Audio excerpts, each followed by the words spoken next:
জাতীয় সংসদ নির্বাচন যতই ঘনিয়ে আসছে ততই স্পষ্ট হচ্ছে জামায়াত ইসলামীর একটি সুপরিকল্পিত হিসাবেই নির্বাচনী কৌশল। হঠাৎ সিদ্ধান্ত নয়, আবেগী অবস্থানও নয়, বরং গেল ১ বছর ধরে মাঠ পর্যায়ে সংগঠন গোছানো, একাধিক দফা জরিপ এবং অতীত নির্বাচনের ফল বিশ্লেষণ করে প্রার্থী চূড়ান্ত করেছে এই দলটি। জামায়াত এমন সব আসনে প্রার্থী দিয়েছে যেসব এলাকায় অতীতে দলটির প্রার্থীরা জয়ী হয়েছে কিংবা অল্প ভোটের ব্যবধানে পরাজিত হয়েছিল। উদ্দেশ্য তাদের একটাই, যেসব আসনে জয়ের সম্ভাবনা বাস্তব সেসব এলাকায় সর্বোচ্চ শক্তি কেন্দ্রীভূত করা। প্রিয় দর্শক, আজকের পর্বে জামায়াতের সেই কৌশলেরই বিস্তারিত সুরতহাল করব। জামায়াতের হিসাবি চাল, কোন আসনে কোন প্রার্থী, কোথায় ছাড়, এই সব কিছুই থাকবে আজকের বিশ্লেষণে। আশা করি পুরো আয়োজনে আমার সাথেই থাকবেন। আর হ্যাঁ, এই প্রতিবেদনটি দেখার পর অবশ্যই আপনার আসনের বাস্তব চিত্র আমাদের জানাতে পারেন মন্তব্য করে। তো চলো শুরু করি। নির্বাচনী সমীকরণে জামায়াত ইসলামী স্পষ্টভাবেই উত্তর ও দক্ষিণাঞ্চলকে নিজেদের শক্ত ঘাঁটি হিসেবে চিহ্নিত করেছে। দলীয় প্রার্থী বাছাইয়ে এই দুই অঞ্চলকে সর্বোচ্চ গুরুত্ব দেওয়া হয়েছে। বিপরীতে রাজশাহী, ঢাকা, ময়মনসিংহ, টাঙ্গাইল ও কুমিল্লা অঞ্চলে তুলনামূলক বেশি আসন ছাড়া হয়েছে জোট শরিকদের জন্য। বিশেষ করে জোটের প্রধান সঙ্গী এনসিপির জন্য ঢাকার বেশ কয়েকটি গুরুত্বপূর্ণ আসন ছেড়েছে জামায়াত। নাহিদ ইসলাম ও নাসির উদ্দিন পাটোয়ারির নির্বাচনী মাঠে জামায়াত শিবিরের নেতাকর্মীদের সক্রিয় উপস্থিতি এরই মধ্যে দৃশ্যমান। একইভাবে কুমিল্লায় হাসনাত আবদুল্লাহকে বিজয়ী করতে সাংগঠনিক শক্তি ঢেলে দেওয়া হয়েছে। জোট প্রার্থীদের বিজয় নিশ্চিত করাকে জামায়াত কৌশলগতভাবে নিজেদের দায়িত্ব হিসেবেই নিয়ে নিয়েছে। দলীয় নির্দেশনাও একেবারেই স্পষ্ট। যেসব আসনে জোট প্রার্থী, জামায়াতের কর্মীরাই হবেন প্রধান ভরসা। জামায়াতের সবচাইতে শক্ত অবস্থান উত্তরবঙ্গে।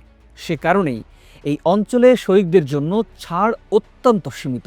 রংপুর বিভাগের ৩৩টি আসনের মধ্যে মাত্র ৪টি ছাড়া হয়েছে। রাজশাহী বিভাগের ৩৯টি আসনের মধ্যে শরিকদের জন্য বরাদ্দ মাত্র ৩টি। আর খুলনা বিভাগে জামায়াতের অবস্থান আরও কঠোর। ৩৬টি আসনের মধ্যে ৩৫টিই নিজেদের প্রার্থী দিয়েছে দলটি। কার্যত এই বিভাগে জামায়াত নিজেদের দুর্গ হিসেবেই ধরে নিয়েছে।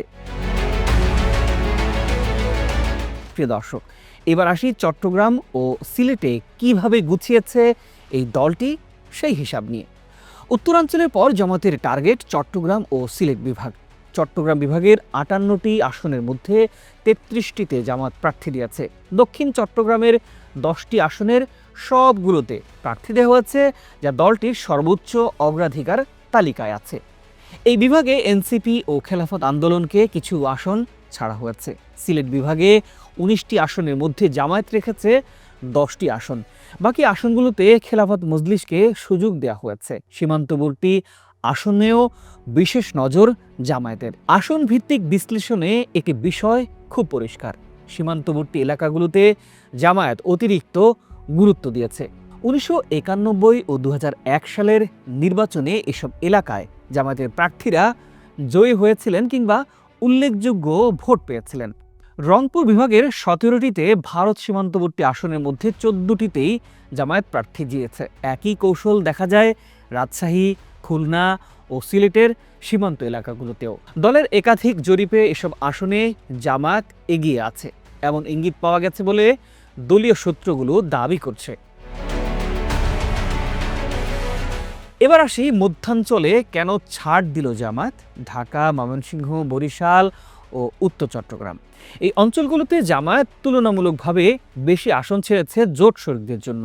কারণ হিসেবে বলা হচ্ছে, এসব আসনে অতীতে জামায়াতের সাংগঠনিক শক্তি খুব একটা দৃঢ় ছিল না। তবে দলটির বিশ্বাস, জামায়াতের নিজস্ব ভোট ব্যাংকের সঙ্গে শরিকদের তরুণ ও নারী ভোট যদি যুক্ত হয়, তবে এসব আসনে জোট প্রার্থীরা বিজয়ী হবেন। ঢাকার একাধিক আসনে এরই মধ্যে যৌথ তৎপরতাও চোখে পড়ছে। উত্তরবঙ্গ জামায়াতের শক্ত ঘাঁটি হলেও এনসিপির ৩ শীর্ষ নেতার জন্য ব্যতিক্রমী সিদ্ধান্ত নিয়েছে এই দলটি। পঞ্চগড়ে সার্জিস আলম, রংপুরে আখতার হোসেন এবং কুড়িগ্রামে ডক্টর আতিক মুজাহিদের জন্য আসন ছাড়া হয়েছে। যদিও এসব আসনে জামায়াতের নিজস্ব সম্ভাবনা ছিল। এই সিদ্ধান্তকে জোট রাজনীতির কৌশলগত সমঝোতা হিসেবেই দেখছেন বিশ্লেষকরা। ভোট ও জরিপের চিত্রটা একটু ঘেটে আসি আমরা। দলীয় ও বেসরকারি জরিপে জামায়াতের ভোট 30% কাছাকাছি বলা হচ্ছে। 1991 সালে জামায়াত 12.1% ভোট পেয়ে 18টি আসন জিতেছিল। এটাই দলটির সর্বোচ্চ একক সাফল্য।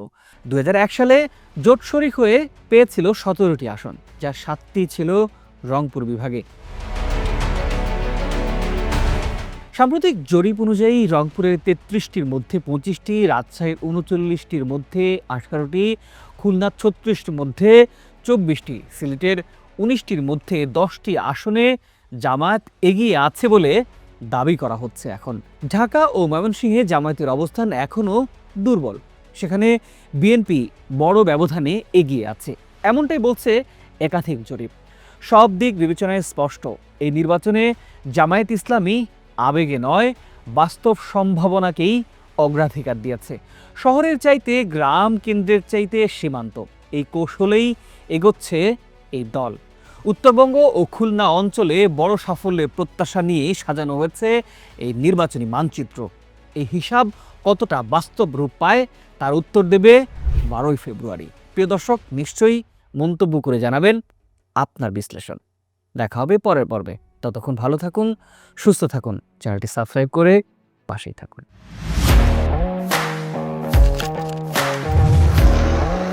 প্রফেশনাল স্টুডিও খুঁজছেন? ঢাকার প্রাইম লোকেশন নয়াপল্টনে দেশ সমাচার স্টুডিও আপনার কন্টেন্ট প্রোডাকশনের নির্ভরযোগ্য ঠিকানা। এখানে পাবেন 4K ক্যামেরায় মাল্টি অ্যাঙ্গেল রেকর্ডিং, আছে গ্রিন ও ব্ল্যাক স্ক্রিন সেটআপ, উন্নত মানের মাইক্রোফোন ও sound proof voice over booth. আপনার পছন্দ মতো স্টুডিও ডিজাইন করার সুযোগও থাকছে।